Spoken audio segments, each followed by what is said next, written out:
श्री कृष्ण अपनी 8 पत्नियों के साथ सुखपूर्वक द्वारिका में रहते थे। एक दिन स्वर्गलोक के राजा देवराज इंद्र ने आकर उनसे प्रार्थना की कि हे कृष्ण, प्राग ज्योतिषपुर के दैत्यराज भूमासुर के अत्याचारों से देवतागण आही आही कर रहे हैं।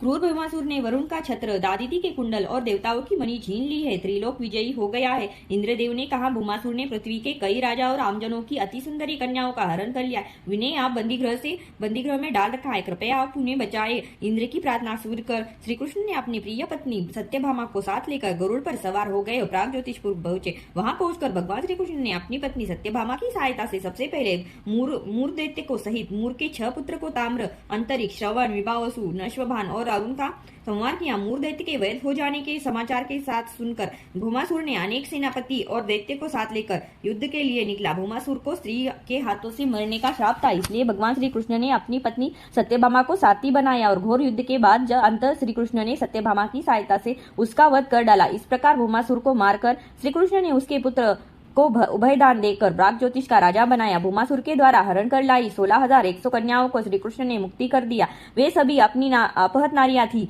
उन्हें भय देकर कारणवश उपहार में दी गई थी। किसी के माध्यम से वहां कारागार में पहुंचाई गई थी।